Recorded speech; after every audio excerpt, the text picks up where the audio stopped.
Audio Jungle. Audio Jungle.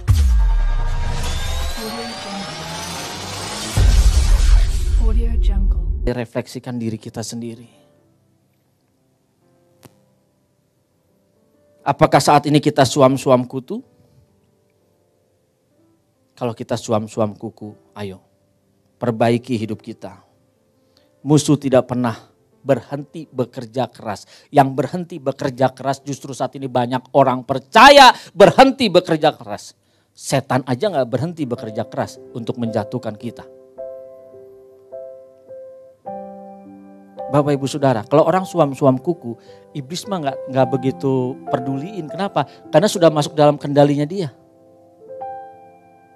Tapi kita yang mau berjuang untuk hidup benar-benar di dalam Tuhan.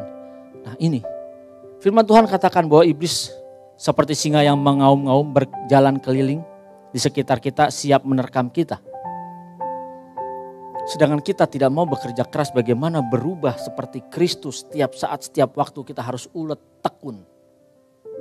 Pak, Bu, ini pengalaman saya. Dan ini kejadian mungkin sudah di atas 10 tahun yang lalu.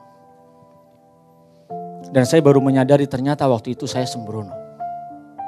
Ketika menyadari kebenaran firman Tuhan dan kita hidup di dalam suara kebenaran, kita tahu.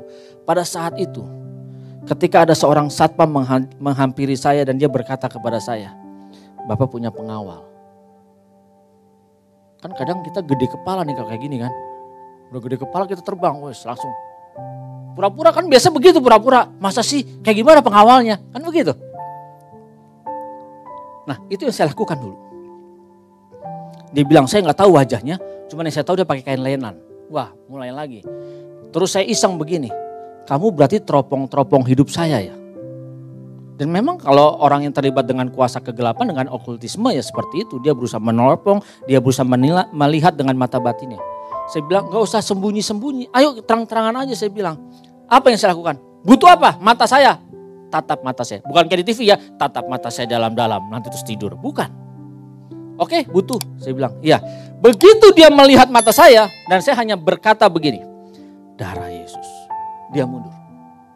Dia mundur Bapak Ibu Saudara. Dan dia bilang apa? Pak, jangan ditutup dong. Saya pura-pura gak tahu lagi. Padahal saya tahu, saya pura-pura gak tahu. Ditutup apanya sih? Tadi terbuka saya bisa lihat. Tiba-tiba Bapak berdoa langsung tertutup rapat dan tidak bisa ditembus. Saya hanya mengatakan dari mulut saya bergumam sedikit saja. Darah Yesus. Dia bilang saya tidak bisa menembusnya Pak. Saya bilang oke, saya tidak akan mengatakan apa-apa. Silakan tatap lagi. Dia tatap lagi. Tidak sampai 1 menit dia terpelanting ke belakang. Dia bilang saya gak kuat, panas. Saya merenungkan kejadian ini.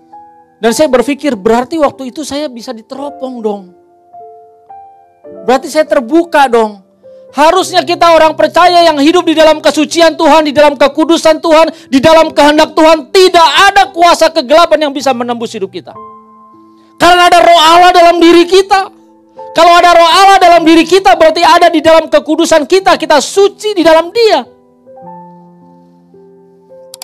Ini yang membuat saya ternyata saya waktu itu bisa ditembus. Dan ayolah kita belajar untuk jangan lagi hidup di dalam kenajisan.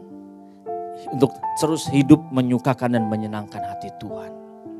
Mari Bapak Ibu Saudara, banyak hal-hal yang berbau okultisme di luar sana. Bahkan di antara Bapak Ibu di sini juga mungkin masih ada yang pernah pergi ke tempat-tempat seperti itu. Kok saya tahu? Pak, Bu, saya dari kecil mendampingi papa saya. Dari kecil itu saya suka bikinin kertas yang warna kuning, warna merah. Kalau ada orang datang, biasanya mereka diberikan itu yang namanya hu. Dan yang datang mau tahu?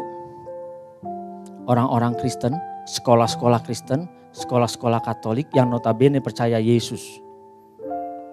Dan setiap meja kerjanya di bawahnya ditempelin hu. Setiap lukisan di ruang kerjanya belakangnya ada tempelan hu. Ini yang terjadi. Mereka tetap datang ke hal-hal seperti itu dan percaya hal-hal seperti ini. Dan saya berharap Bapak Ibu Saudara yang ada di sini tidak lagi melakukan itu. Kalau ada dan masih memegang hal-hal seperti itu, musnahkan. Jangan biarkan kutuk mengikat kita. Ayo. Oh kita gak tahu di depan sana ada masalah apa, kita butuh pegangan. pegangan kita cuma satu. Tuhan Yesus Kristus. Dialah penolong kita, Dia pelindung kita. Yang lain tidak ada. Ayo. Apakah orang-orang yang dulu pergi minta pertolongan seperti itu hidupnya enak-enak saja? Tidak Bapak Ibu Saudara, saya menyaksikan mereka hidupnya tidak enak-enak. Mereka justru sengsara. Berapa banyak yang mereka anaknya minta ditolongin hal-hal dengan gaib seperti itu. Dan anaknya itu ada aja yang cacat keturunannya. Ada saja yang cacat. Hati-hati. Sampai sekarang ini. Kelihatannya pintas gampang. Ayo ikuti petunjuk Tuhan. Jangan suam-suam kita. Sadarlah iblis selalu berjalan keliling siap untuk menerkam siapapun di antara kita yang kita tidak hidup di dalam kekudusan Tuhan, di dalam kesucian Tuhan. Audio Jungle.